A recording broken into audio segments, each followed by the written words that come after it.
It's the only word I know. Who's first time? Welcome. Who's been here since the first jib? Me. Have you changed yet? Inside joke. Who's been to every one?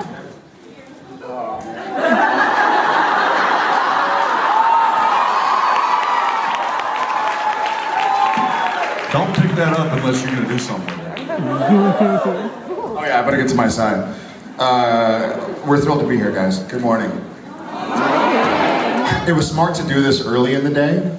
After we've coffeeed, but there hasn't been like jet lag sitting in. Get it in before like 4 o'clock. At what point is the jet lag set in? Usually like what, 2 o'clock, 4 o'clock? Anybody else come from the States? What time? Like 2, 3, 4 o'clock kind of sets in? Lots of coffee. All right, so what's the word? What's the plan? How you been? Good, how you been? You know. Looks like you got a little something going on. Yeah. Yeah, facial art. What's the deal? Fart. Fart. Yeah. Facial art, also known as fart. Or for shart.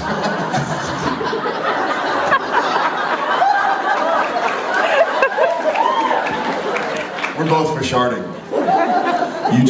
You haven't done anything, you just let it. I did cut it. I didn't cut this. I cut my neck. See, I didn't cut the hair on my neck, I just cut my neck. Yeah.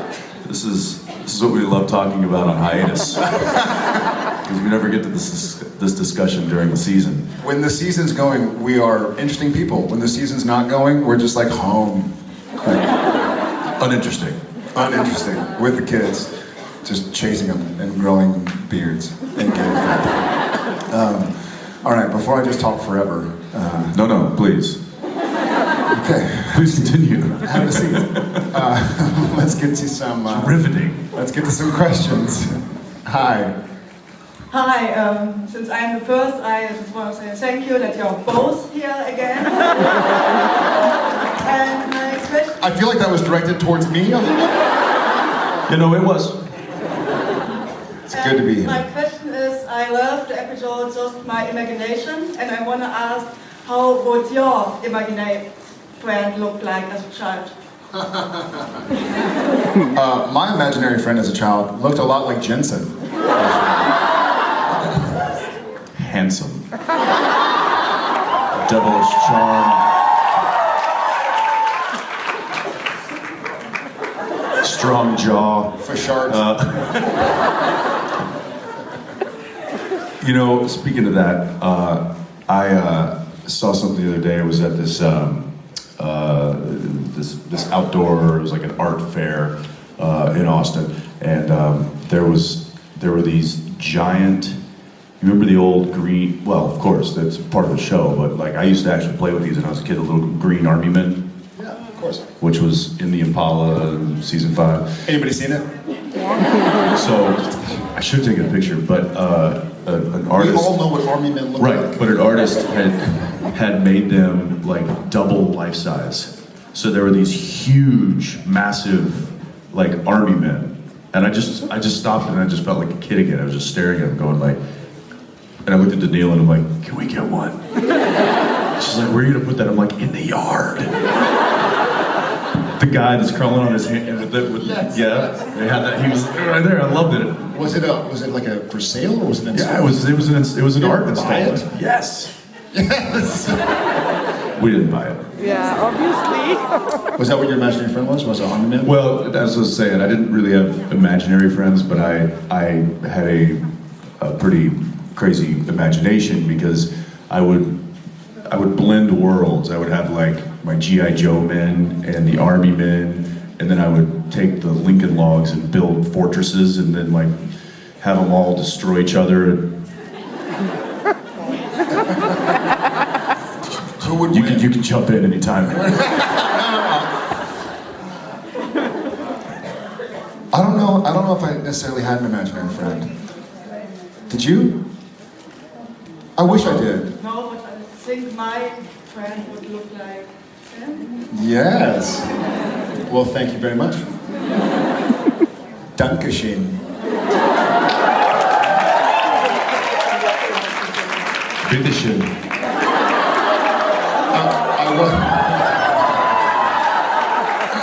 I wasn't donkey-shaying you. Well, you should have. Thank you. Hi. Hello.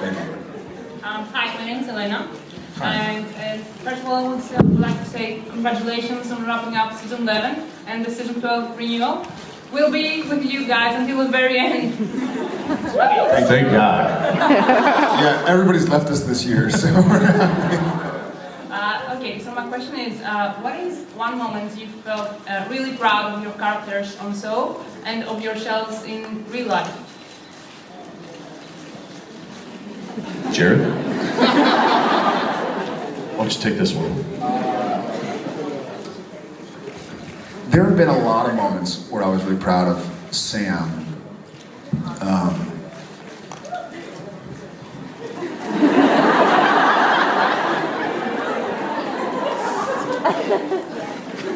Jared, let's see. That's That's a different story.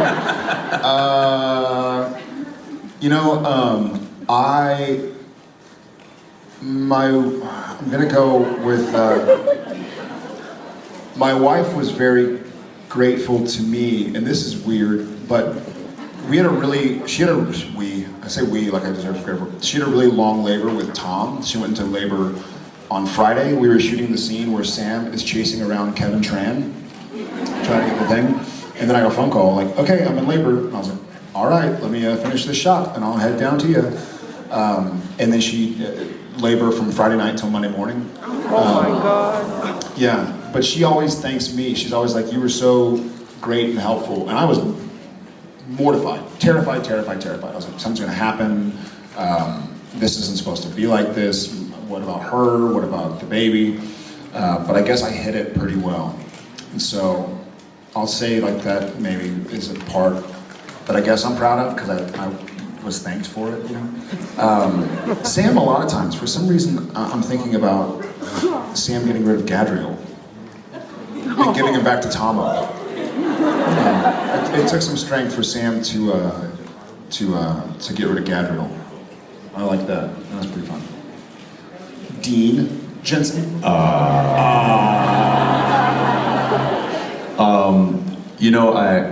I think I'm proud of Dean when he does selfless acts, when he gives himself up for the greater good. He always seems like he's willing to sacrifice himself to save his brother, or to do the right thing, or to save people, or he puts himself on the line, and that's one of his traits that I really like and envy. So there's probably many examples of that, but I think in general that makes me proud of him. Personally, I was trying to think while he was talking. I really have come up with nothing, which says volumes about me. I don't know. I guess here's one. The other day, we took a long walk, as we a lot of times do, and we were walking through downtown, and there was a car, and there was a guy sitting in his car, and he was kind of out in the middle of the road, and punched him. He kneed him in the face and took his car. Get out of the middle of the road. And people were walking, it was middle of downtown, people were walking by, and I was kind of noticing, it was like nobody was kind of noticing that obviously something was wrong. So I just walked over and I said, "Hey sir, everything good?" He's like, "Yeah, I can't get my car to start." And I looked in, and he was very obese, and I could tell that he couldn't get out of the car and like move the car himself. So I was like, "Okay, throw it in neutral. Let's just get you out of the middle of the road." I just pushed the car off to the side of the road and gave him a hand, and then I was like, "Do you need some help?" He's like, "No, I'm waiting on my friend." I'm like, "All right, well, let's get you off the side of the road." So we moved him off the side of the road. And then I walked back, and Danielle just looked at me, she was like, "Was very nice of you." I'm like, doing good things makes me feel good.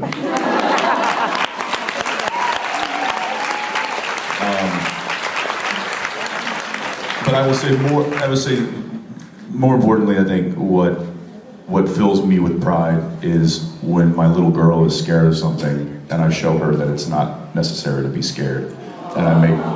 Which makes me face my fears sometimes, because one of them, I'm not a big fan of spiders.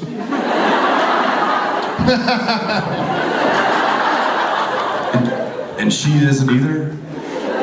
So she comes running into the living room and I'm sitting there and she's like, Daddy, Daddy, a spider. And I'm like, great. Daniel, spider. Yeah. So I immediately pick her up, walk her in there, and it's a big, I mean, it was a big spider, and I was like, look, it's fine, it's fine, it's fine, it's not gonna hurt you, it's right there, look, we'll get it together. And I went and I got some tissue, and I just was like, oh God! But it was after I sat her down and talked to her, I was like, look, it's okay, just come and tell Daddy, you don't have to be scared, I'll get it for you. And then I picked it up with the Kleenex. Had she not been there, I would have just crushed it. I picked it up with the Kleenex, walked it outside, and let it go in the grass. And it turned around and ran right back in. Daniel.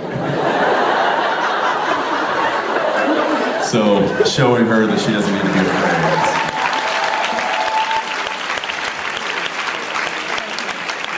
Thank you so much. Thanks. For the record, I'm always proud of you. Thank you so much. Oh, thank you. I love you. I'll be back. Thank you. Hi. Hi. My question is about this week's episode. Do you think Dean really meant it when he said it was okay for Sam to take on the mark of Cain? Yeah. Do you think it was okay? I mean, I dealt with it. It was fine. Mild side effects. Mild. Sam has Kane's hair, so.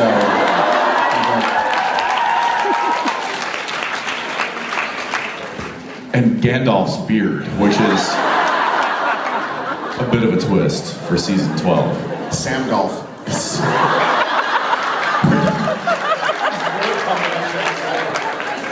Samdolf's Fashart.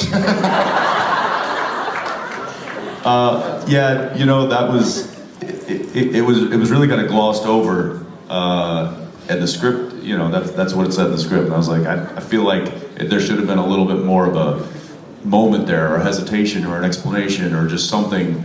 But you know, we didn't have time to waste, so it was kind of one of those, stick a pin in this and talk about it later. Whether we do or not, I don't know. I'm not a writer. I don't pretend to be. But I assume that they'll probably dive into that a little bit more in the next season. Okay, thank you very much. Thanks. Thank you. Good morning. Good morning. I actually don't have a question. I have a challenge for you. Okay, thank you. I have a challenge. So this season... I'm scared. Yeah, you should be. This season... or more or less, Jensen should be a bit scared. So Dean finally won rock, paper, scissors this season. Congratulations. So I want to test that. I will do a rock, paper, scissors duel. And if I win, you have to give each other a Cupid hug, like squishy hug, lift each other up and shake a little bit. Awkward hug. In order to lift each other up, we'd have to be able to fly. Because you lift me up while I lift you up. Just levitate. We'll just levitate a little bit. And if you win, I have this bag of candy. These are gummy bears. So you can get those. And they're probably German. Joke's on you. I've already got gummy bears. I'll take the hug. Okay. Little fun fact about Dean winning rock, paper, scissors. Not in the script. Your idea. Phil was directing and he was like, great. And then it was, hey, what if Dean wins and then doesn't collect his prize? Because he's so excited. Because he was, yeah, so it was like, yeah, I was like, what if I win and then, because we were rock, paper, scissors to go upstairs. And I guess we were like, if we win, then then we get to go upstairs. Whoever wins gets to go upstairs. And I won, and I'm like, I don't care, I'm just gonna stay down here. None of that was in the script. That was all just something That's right. we came up with on the day. Anyway, back to business. Are we going one or are we going 2 out of 3, which is normal? I'm fine with both. All right. Is it 1, 2, 3, shoot? No. It's 1. Yes, it's 1, 2, 3, shoot. Yeah. And we're going 2 out of 3. Yeah. Oh, let's do this. Everybody ready? 1, 2. Wait. Jared, count it off. Yeah. All right. This is gonna be funny because do something.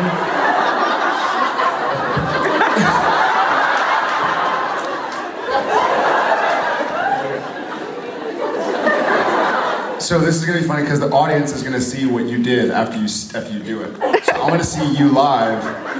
All right. I'm gonna count to 3, and then on 3, I'm gonna count to 3, shoot. So 1, 2, 3, 1, 2, yeah. Or maybe I'll do 3, 2, 1,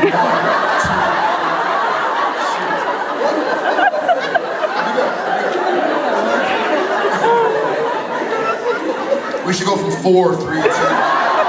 Sometime today, please. 4, 3, 2, 1, 2, 3, shoot. Ah! Okay. She showed scissors, he showed paper.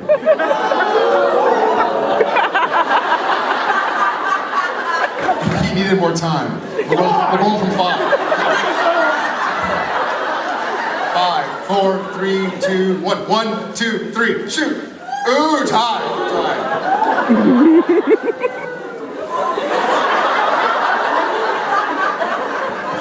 Okay, 5 seems to work, yeah? Okay. 5, 4, 3, 2, 1. 1, 2, 3, shoot! Ah! Come on! 5, 4, 3, 2, 1. 1, 2, 3, shoot!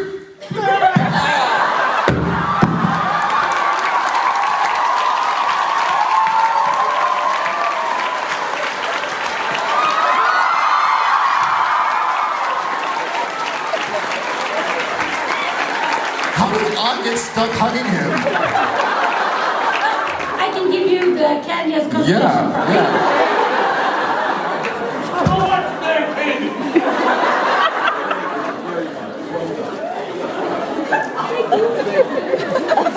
I get the candy as payment for that.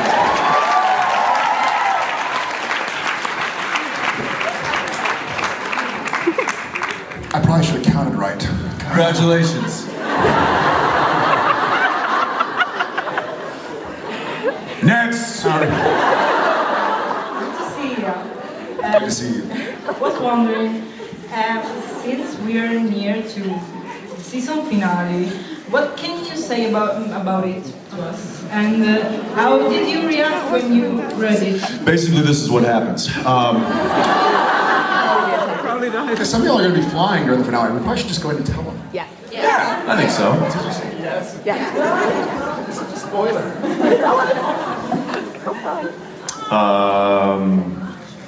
Well, I don't know. Yeah, what do we say that's not going to totally give it away? I will say one thing, that the last couple of episodes could have all been the season finales. Noticed that. And this one it is the season finale.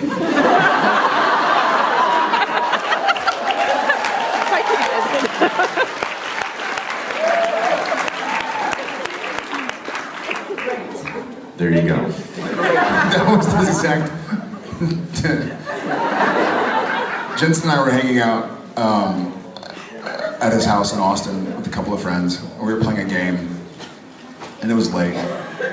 And he asked me a question, and I'm gonna do, this is all Jensen. I didn't respond. He just goes, "You wanna go outside and have a beer?"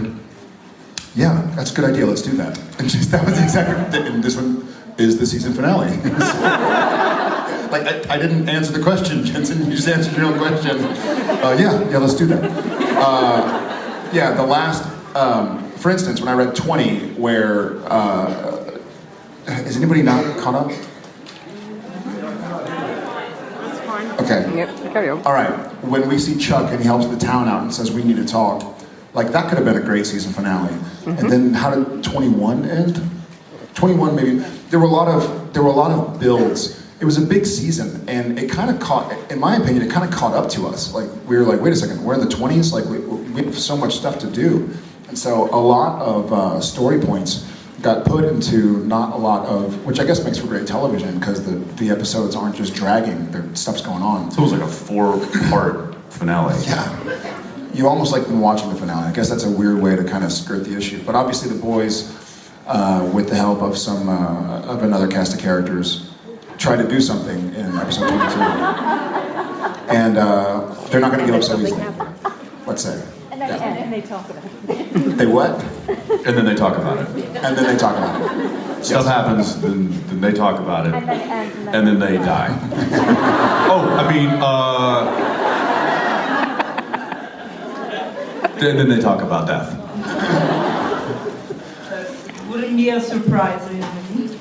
It's supernatural. So. It's surprising. I'll say this: it was written when we knew we had a season 12, so it's kind of written. In my opinion, it's written as part of a bigger storyline than as like a specific season finale. Does that make any sense? I have something to say about it. That's it. It's the last show of the season. What? No. In all seriousness, I will say that this particular episode was more of a collaboration from everybody on the show than any other episode you've seen this season. Meaning, he and I got on the phone with Andrew, with the writers, and Bob, and had like a full, hour discussion about story points and dialogue and this and that. Misha did it, Mark did it. Everybody was so kind of involved in getting this to the shape that it was in, that it was, in my opinion, I think it was one of the most collaborative efforts we've all given for a season finale. Cool. Great. Thank you very much. Thank you.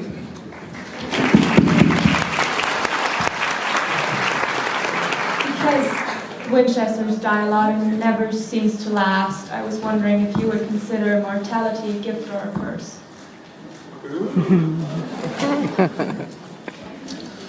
Well, we're not to lose, Chesters.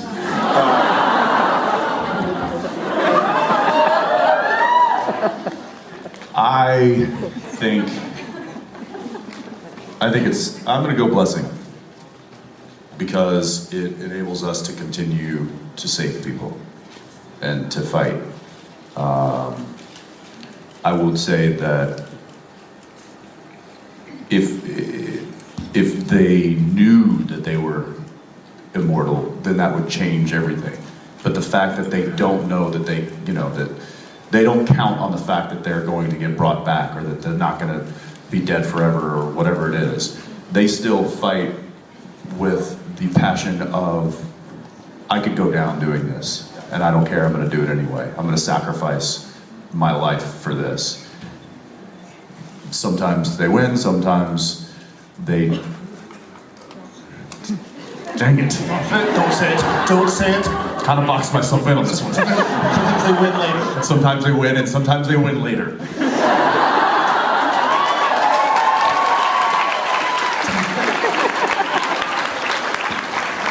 Sometimes they win, sometimes they Chester.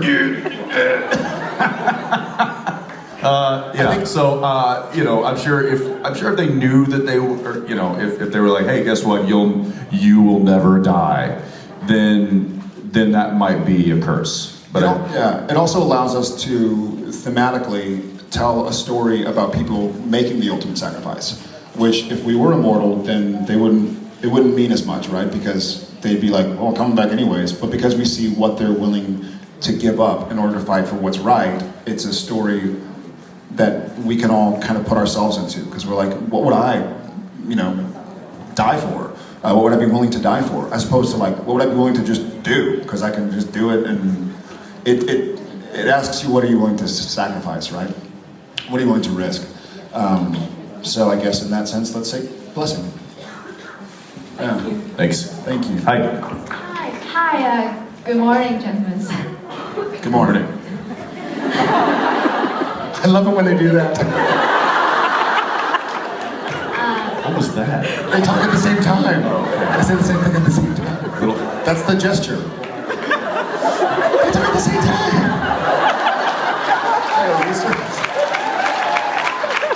It's like a Spanish dance. Stop. Good morning. Hi, my question is for both of you. So, Sam and Dean have went through Sorry, what? Sam and Dean has went through so many things along the show. They saved so many people, but also at some point they caused so many deaths. Like broke the seal and led to the apocalypse. Where do you think the Winchester brother will end up? Heaven, hell, or somewhere else? That's a great question.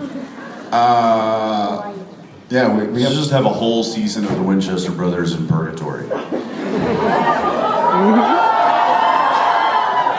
Just kicking ass and taking names. that would be fun. Benny. Yeah. Probably purgatory, because they've done some bad too. I don't know. I'm being honest here. I guess it kind of goes back to the earlier question. I mean, that's what we're able to. Those are the kind of questions we're able to pose with this show, right? Because we're kind of vigilantes. We're outlaws for sure, but we're helping. That's serendipitous. They muted me because I didn't say heaven. Yeah. Although, given the season finale and the conversation that is had with a certain character, I would say that their mission from here on out could pave the road to heaven.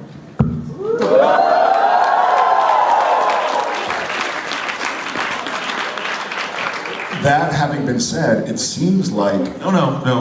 That's, we should just leave it. there's somebody or some buddies who might be able to pull some strings who are really trying to hide us in hell, seems like. From a conversation with the person, and then another person, and they look at each other. A moment is had, a momo. Trying to get to heaven, but I think they're trying to pull us back into hell. So, fingers crossed. All right, thank you. Thank you very much. Hi. Hi, first of all, thank you so much for being here. I love you very much. Sam, Thanks for me.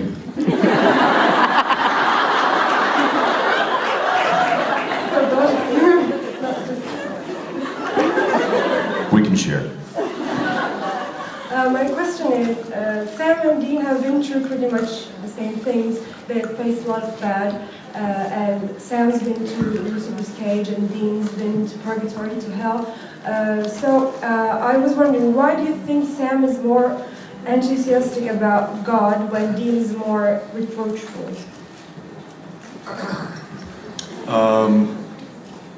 Well, I will say that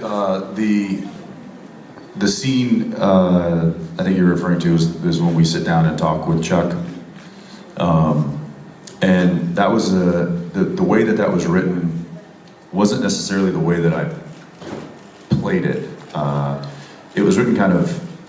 Dean was more gruff and angry, and he's basically blaming God for all of the crap that's happened and him being absent. And then I read it and I was like, okay, that's probably the way that the writers intended it to be, and I think that would have been fine. But then I thought, well, if he is truly, if angry at